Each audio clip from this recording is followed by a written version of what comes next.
Hello friends, welcome to study by P K. और आज हम करेंगे मध्यकालीन भारतीय इतिहास का लेक्चर 1। इस मध्यकालीन भारतीय इतिहास को हम 3 लेक्चर में कवर करेंगे, जिसके लेक्चर 1 में हम कवर करेंगे दिल्ली सल्तनत, दिल्ली डायनेस्टी, जिसमें मुख्यतः गुलाम वंश, खिलजी वंश, तुगलक वंश, लोधी वंश, ये 4 डायनेस्टियों के बारे में पढ़ेंगे। लेक्चर 2 में हम कवर करेंगे मुगल वंश, मुगल डायनेस्टी, जिसमें बाबर, हुमायूं, जहांगीर जैसे राजाओं के बारे में, और लेक्चर 3 में अन्य राजाओं के बारे में पढ़ेंगे। वीडियो को शुरू करने से पहले मैं आपको बता दूं, यह वीडियो आपके एग्ज़ाम के पॉइंट ऑफ व्यू से काफ़ी महत्वपूर्ण है। इसमें मुख्यतः 12-20 प्रश्न यानी कि 20 प्रश्नों का संग्रह है, जिसमें हमने क्वेश्चन एंड आंसर के साथ साथ थ्योरी भी ऐड की है। तो वीडियो को स्किप करे बगैर देखें और एंड तक देखें। बिना कुछ देरी के हुए आइए शुरू करते हैं। पहला प्रश्न है, गुलाम वंश का संस्थापक कौन था? इल्तुतमिश, अलाउद्दीन खिलजी, बलबन, कुतुबुद्दीन ऐबक। इसका राइट आंसर है ऑप्शन डी, कुतुबुद्दीन ऐबक। गुलाम वंश का संस्थापक कुतुबुद्दीन ऐबक था। कुछ थ्योरी है उसे हम पढ़ेंगे। 1206 से 1290 ईस्वी तक दिल्ली सल्तनत के सुल्तान गुलाम वंश के सुल्तानों के नाम से प्रसिद्ध हुए। 1206 से 1290 ईस्वी तक दिल्ली सल्तनत के जितने भी सुल्तान थे वह गुलाम वंश के सुल्तानों के नाम से प्रसिद्ध हुए थे। और गुलाम वंश की स्थापना किसने की थी? कुतुबुद्दीन ऐबक ने। यद्यपि वे एक वंश के नहीं थे, ये जितने भी गुलाम वंश के सुल्तान थे वह एक वंश के नहीं थे, अलग अलग वंशों के थे, और ये सभी तुर्क थे तथा उनके वंश पृथक पृथक यानी कि अलग अलग थे। नेक्स्ट क्वेश्चन है, दिल्ली सल्तनत का कौन सा सुल्तान लाख बख्श के नाम से जाना जाता है? लाख बख्श यानी लाखों का दान देने वाला। लाख बख्श लाखों का दान देने वाला कहते हैं। वह कौन सा सुल्तान है जिसे लाख बख्श कहा जाता है? इल्तुतमिश, बलबन, मोहम्मद बिन तुगलक, कुतुबुद्दीन ऐबक। इसका राइट आंसर है ऑप्शन डी, कुतुबुद्दीन ऐबक को लाख बख्श कहा जाता है। यह अपनी उदारता के कारण प्रसिद्ध था। यह काफ़ी दयालु था, इसलिए यह दान करता रहता था, जिसे लाख बख्श, लाखों का दान देने वाला कहते थे। इसकी एक उपाधि कुरान खां भी थी। कुतुबुद्दीन ऐबक को एक उपाधि कुरान खां से भी नवाजित किया गया था। नेक्स्ट क्वेश्चन है, इसके बारे में थोड़ा और पढ़ेंगे। कुतुबुद्दीन ऐबक ने दिल्ली में कुबत उल इस्लाम मस्जिद और अजमेर में अढ़ाई दिन का झोड़ा नामक मस्जिद का निर्माण कराया।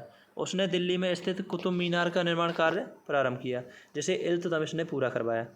कुतुबुद्दीन ऐबक ने कुतुब मीनार को शुरुआत करवाई, यानी कि उसकी नींव किसने रखी? अगर यह प्रश्न आपके एग्जाम में आए तो कुतुबुद्दीन ऐबक।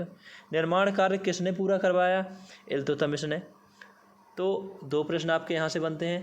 पहला प्रश्न, नींव किसने रखी? कुतुबुद्दीन ऐबक। निर्माण कार्य संपूर्ण किसने करवाया, पूरा किसने करवाया? इल्तुतमिश।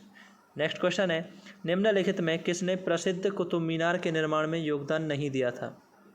यानी कि 3 सुल्तानों ने कुतुब मीनार को बनवाया, निर्माण शुरू करवाया, अंत करवाया, बीच की बिल्डिंगों को बनवाया। इनमें से एक सुल्तान नहीं था जिसने योगदान नहीं दिया था। वह कौन सा है? कुतुबुद्दीन ऐबक, इल्तुतमिश, गयासुद्दीन तुगलक या फिरोज शाह तुगलक। इसका राइट आंसर है गयासुद्दीन तुगलक। ऑप्शन सी इसका राइट आंसर है। कुतुब मीनार का निर्माण कुतुबुद्दीन ऐबक ने आरंभ किया और इसका निर्माण कार्य समिति के काल में पूरा हुआ। फिरोज शाह तुगलक के शासनकाल में इसकी चौथी मंजिल को काफ़ी हानि पहुंची थी, जिस पर फिरोज ने चौथी मंजिल के स्थान पर 2 और मंजिलों का भी निर्माण कराया। फिरोज शाह तुगलक का जब शासनकाल था तो उस काल में चौथी मंजिल जो थी कुतुब मीनार की, उसको काफ़ी हानि पहुंची, जिसके कारण फिरोज शाह तुगलक ने उसमें 4 और 5 2 मंजिलों का निर्माण करवाया था। तो आपके 3 क्वेश्चन यहाँ से हो गए। निर्माण शुरू किसने करवाया? कुतुबुद्दीन ऐबक ने। 5वीं और चौथी मंजिल को किसने बनवाया? फिरोज शाह तुगलक ने। और अंत यानी कि उसका संपूर्ण कार्य किसने करवाया? इल्तुतमिश ने। नेक्स्ट है, कुतुबुद्दीन ऐबक की राजधानी क्या थी? कुतुबुद्दीन ऐबक जो था उसकी राजधानी क्या थी? लाहौर, दिल्ली, अजमेर, लखनऊ थी। इसका राइट आंसर है ऑप्शन ए, लाहौर। लाहौर जो है वह कुतुबुद्दीन ऐबक के राज्य की राजधानी थी। मोहम्मद गौरी की मृत्यु 1206 के बाद लाहौर के विशिष्ट जनों एवं अमीरों ने कुतुबुद्दीन ऐबक को सार्वभौम में शक्तियाँ ग्रहण करने के लिए आमंत्रित किया। मोहम्मद गौरी की जब मृत्यु हुई 1206 में, उसके बाद लाहौर के जो विशिष्ट जन थे वरिष्ठ नागरिक थे तथा कुतुबुद्दीन ऐबक को शक्ति ग्रहण करने के लिए आमंत्रित किया था, यानी कि उसे राजा बनने के लिए आमंत्रित किया था। उसने लाहौर जाकर सत्ता ग्रहण की थी तथा 1206 ईस्वी में औपचारिक रूप से सिंहासन रूढ़ हुआ। उसने लाहौर गया और उसने सत्ता ग्रहण की, यानी कि वह सिंहासन पर बैठा था। 1206 ईस्वी में वह औपचारिक रूप से यानी कि संपूर्णतः सिंहासन पर बैठ गया तथा कुतुबुद्दीन ऐबक की राजधानी लाहौर थी। नेक्स्ट क्वेश्चन है, दिल्ली का प्रथम मुस्लिम शासक कौन था? कुतुबुद्दीन ऐबक, इल्तुतमिश, रजिया सुल्तान, बलबन। इसका राइट आंसर है ऑप्शन बी, इल्तुतमिश। कुछ हम यहाँ पर पढ़ेंगे। वस्तुतः दिल्ली का पहला सुल्तान इल्तुतमिश था। उसने सुल्तान के पति की स्वीकृति गौर के किसी शासक से नहीं अपितु खलीफा से प्राप्त की। उसने जो सुल्तान का पति यानी कि सुल्तान का खलीफा जिसे कहते हैं, उसकी जो प्राप्ति की थी वह किसी शासक से नहीं बल्कि खलीफा से प्राप्त की थी और सारे क्षेत्र में कर दी जो उसने विजिट किया और उसे सुल्तान ए आजम की उपाधि प्रदान की। इल्तुतमिश को सुल्तान ए आजम की उपाधि भी ग्रहण की थी। इसी प्रकार वह कानूनी तरीके से दिल्ली का प्रथम स्वतंत्र सुल्तान बना। कुतुबुद्दीन ऐबक ने तो इसकी स्थापना की थी। यह दिल्ली का प्रथम स्वतंत्र सुल्तान नहीं था, कानूनी तौर पर नहीं था। कानूनी तौर पर जब सुल्तान था वो था इल्तुतमिश। तो आपके एग्ज़ाम में अगर क्वेश्चन आए कि कानूनी तौर पर यानी कि संपूर्णतः दिल्ली का सुल्तान कौन था, वह था इल्तुतमिश। नेक्स्ट है, जब उसने राजत्व प्राप्त किया तो वह शरीयत के नियमों और आदेशों से पूर्णतया स्वतंत्र था। बरनी ने यह कथन किस सुल्तान के लिए कहा? इल्तुतमिश, बलबन, अलाउद्दीन खिलजी, मोहम्मद बिन तुगलक। इसका राइट आंसर है ऑप्शन सी, अलाउद्दीन खिलजी। बरनी ने यह कथन अलाउद्दीन खिलजी के बारे में कहा। नेक्स्ट क्वेश्चन है, अलाउद्दीन खिलजी के प्रसिद्ध सेनापतियों में किसकी मंगोलों के विरुद्ध लड़ते हुए मृत्यु हुई? अलाउद्दीन के जितने भी सेनापति थे उसमें प्रसिद्ध जो सेनापति थे उसमें मंगोलों के विरुद्ध लड़ते हुए किस सेनापति की मृत्यु हुई थी? जफर खां, नुसरत खां, अल्प खां और उलूग खां। इसका राइट आंसर है ऑप्शन ए, जफर खां की मृत्यु मंगोलों के विरुद्ध लड़ते हुए हो गई। अलाउद्दीन का प्रसिद्ध सेनापति जफर खान मंगोलों के विरुद्ध लड़ता हुआ मारा गया, जो अपने समय का श्रेष्ठ और साहसी सेनापति था। जफर खां अपने समय का सबसे श्रेष्ठ यानी कि बलवान और साहसी निडर सेनापति था। जफर खान के स्वर और भारतीय सेना की दृढ़ता से मंगोल अत्यधिक प्रभावित थे। मंगोल आक्रमणकारी जो थे वह जफर खान का जो दृढ़ता से मंगोल नेक्स्ट है, कौन सा सुल्तान नया धर्म चलाना चाहता था किंतु उलेमा लोगों ने विरोध किया? बलबन, अलाउद्दीन खिलजी, मोहम्मद बिन तुगलक और इल्तुतमिश। इसका राइट आंसर है ऑप्शन बी, अलाउद्दीन खिलजी जो था वह एक नया धर्म चलाना चाहता था जिसका उलेमा लोगों ने विरोध किया, इसलिए अलाउद्दीन खिलजी ने उसे स्थगित कर दिया, बंद कर दिया। अलाउद्दीन खिलजी एक महत्वाकांक्षी सुल्तान था। उसने सिकंदर द्वितीय सानी की उपाधि धारण की। अलाउद्दीन खिलजी को सिकंदर सानी द्वितीय की उपाधि भी प्राप्त थी और उसे अपने सिक्कों पर अंकित करवाया। वह संपूर्ण विश्व को जीतने की अभिलाषा रखता था। अलाउद्दीन सोचता था कि मैं पूरे विश्व को जीत जाऊंगा, पूरे विश्व पर विजय प्राप्त कर लूँगा, लेकिन ऐसा नहीं हो पाया और साथ ही एक नवीन धर्म चलाने की भी, किंतु अपने वफादार मित्र एवं कोतवाल अला उल मुल्क की सलाह पर उसने अपना विचार त्याग दिया। नेक्स्ट है, रानी पद्मिनी का नाम अलाउद्दीन की चित्तौड़ में जैसे जोड़ा जाता है उनके पति का नाम है महाराणा प्रताप सिंह, रणजीत सिंह, राजा मान सिंह, राणा रतन सिंह।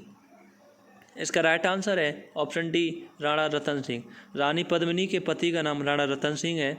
पद्मिनी की कहानी का आधार 1540 ईस्वी में मलिक मोहम्मद जायसी द्वारा लिखित काव्य पुस्तक पद्मावत है। इसके अनुसार पद्मिनी चित्तौड़ के राजा रतन सिंह की अत्यंत सुंदर और विदुषी पत्नी थी। अमीर खुसरो ने सुलेमान और रानी सेबा के प्रेम प्रसंग का उल्लेख अपने ग्रंथ में किया था। अमीर खुसरो जो है उसने सुलेमान और रानी सेबा जो थी उसके प्रेम प्रसंग का जो उल्लेख है वो अपने ग्रंथ में किया था। संभवतः आया इसी के आधार पर मानकर मलिक मोहम्मद जायसी ने पद्मावत की रचना की। पद्मावत की रचना किसने की थी? मलिक मोहम्मद जायसी ने। और राणा रतन सिंह और रानी पद्मिनी की कहानी बनाई, उसमें राणा रतन सिंह और रानी पद्मिनी की कहानी के लिए लिखा। नेक्स्ट है, किस सुल्तान ने भू राजस्व उपज का बढ़ाकर 50% कर दिया? जो भू राजस्व की उपज थी उसको बढ़ाकर कितना परसेंट कर दिया? 50%। वह कौन सा सुल्तान था? ए मोहम्मद बिन तुगलक, अलाउद्दीन खिलजी, फिरोज शाह तुगलक, बलबन। इसका राइट आंसर है मोहम्मद बिन तुगलक और अलाउद्दीन खिलजी। आइए कैसे? अलाउद्दीन खिलजी ने भू राजस्व की उपज का 50% भूमि कर के रूप में निश्चित किया। अलाउद्दीन खिलजी भारत का प्रथम मुस्लिम शासक था जिसने भूमि की वास्तविक आय पर राजस्व निश्चित किया था। इसने भूमि की पैमाइश कराकर लगान निर्धारित किया था। अलाउद्दीन ने तो नवीन कर, मकान कर और चढ़ाई कर लगाए थे।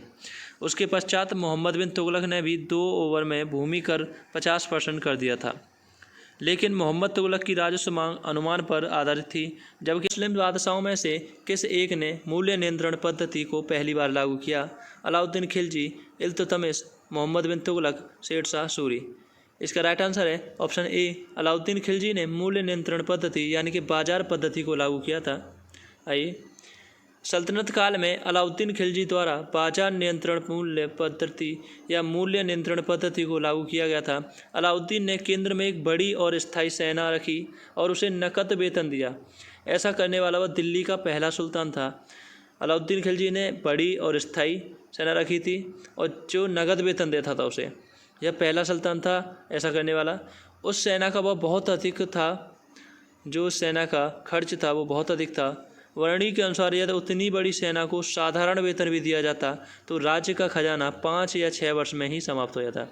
वर्णी एक खगोलविद थे जिनके अनुसार अगर उस सेना को कम वेतन भी दिया जाता, साधारण वेतन जो अन्य को मिलता था, तो राज्य का जो खजाना था वह 5 या 6 वर्ष में समाप्त हो जाता।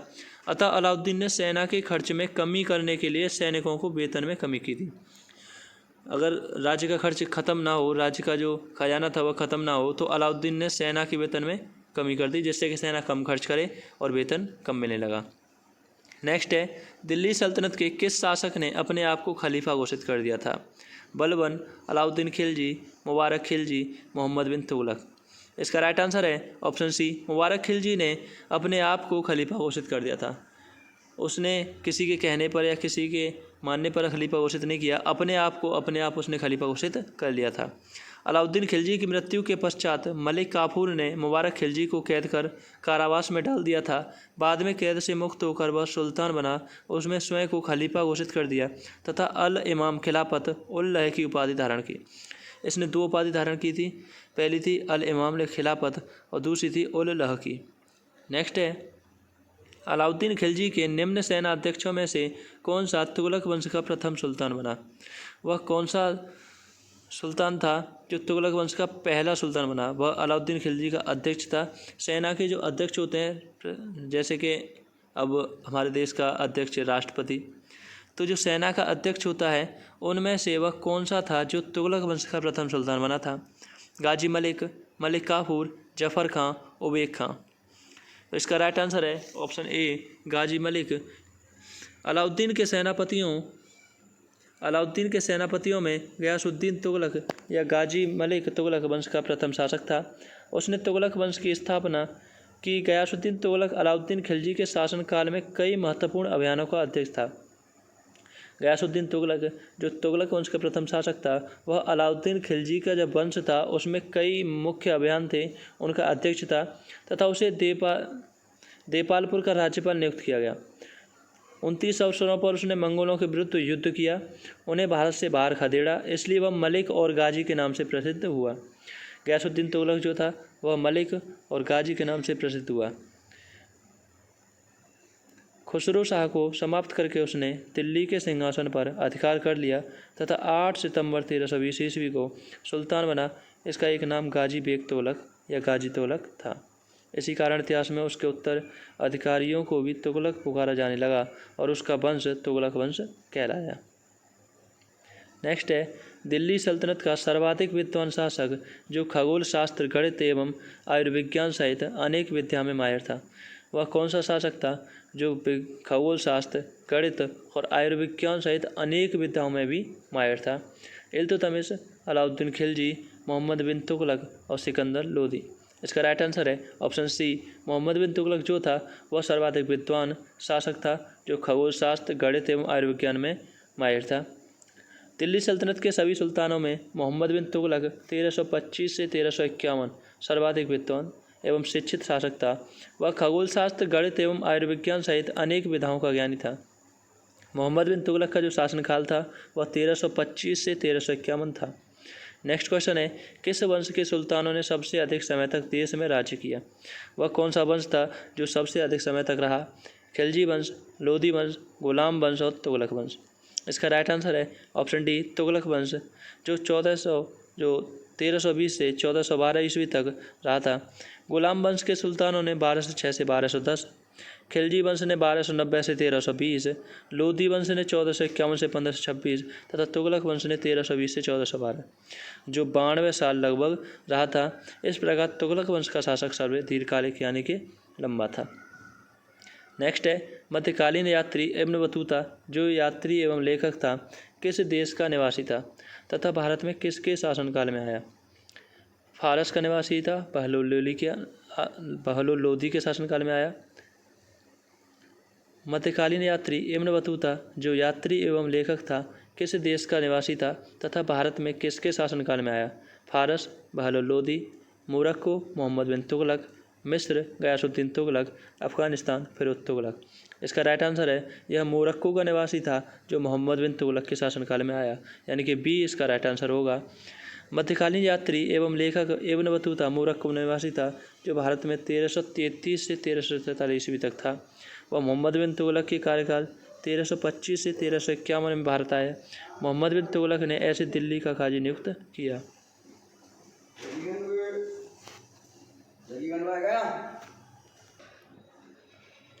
किसने सल्तनत काल में डाक व्यवस्था का विस्तृत विवरण दिया था? अमीर खुसरो, इब्न बतूता, सुल्तान फिरोज शाह, ज़ियाउद्दीन बरनी। इसका राइट आंसर होगा इब्न बतूता, ऑप्शन बी। सल्तनत काल में डाक व्यवस्था का विस्तृत विवरण हमें इब्न बतूता के यात्रा वृत्तांत द्वारा प्राप्त हुआ। यह मोरक्को के तंजीर प्रदेश का निवासी था और मोहम्मद तुगलक के शासनकाल में भारत आया था। यह मोहम्मद बिन तुगलक के शासनकाल में भारत आया था और कहाँ का था? मोरक्को का। यह तंजीर प्रदेश, मोरक्को में एक प्रदेश है तंजीर, वहाँ का निवासी था। किताब उल रहला उसकी प्रसिद्ध पुस्तक थी। किताब उल रहला थी जब इब्न बतूता की पुस्तक थी। नेक्स्ट है, निम्नलिखित सल्तनत शासकों में से कौन अफगान मूल के थे? लोधी, तुगलक, खिलजी या सैयद। इसका राइट आंसर है लोधी वंश जो था वह अफगान मूल का था। दिल्ली सल्तनत में लोधी वंश के शासक अफगान मूल के थे। लोधी वंश की स्थापना बहलोल लोधी ने 1451 ईस्वी में की थी तथा इस वंश का शासनकाल 1451 से 1526 तक रहा। अंतिम लोधी शासक इब्राहिम लोधी, जिसको 1526 में पानीपत के युद्ध में पराजित करके बाबर ने मुगल वंश की स्थापना की। तो इससे आपको पता चलता है कि मुगल वंश की स्थापना जो हुई थी वह 1526 में हुई थी और मुगल वंश का संस्थापक बाबर था। नेक्स्ट है, निम्न में से किसने गुलरुखी उपनाम से अपनी कविताओं की रचना की? फिरोज शाह तुगलक, बहलोल लोधी, सिकंदर लोधी, इब्राहिम लोधी। इसका राइट आंसर होगा डी, इब्राहिम लोधी ने अपनी कविताओं की रचना गुलरुखी नाम से की। नेक्स्ट है, आगरा की स्थापना किस शासक ने की थी? बलबन, बहलोल लोधी, सिकंदर लोधी और फिरोज तुगलक। इसका राइट आंसर है ऑप्शन सी, सिकंदर लोधी ने आगरा की स्थापना की थी। आई होप नेक्स्ट लेक्चर में हम करेंगे मुगल साम्राज्य, मुगल वंश, जिसमें हम पढ़ेंगे बाबर, हुमायूं, जहांगीर जैसे राजाओं के बारे में। आपको ये वीडियो अच्छी लगी है तो लाइक, कमेंट, शेयर और चैनल को सब्सक्राइब करना ना भूलें। जय हिंद, जय भारत।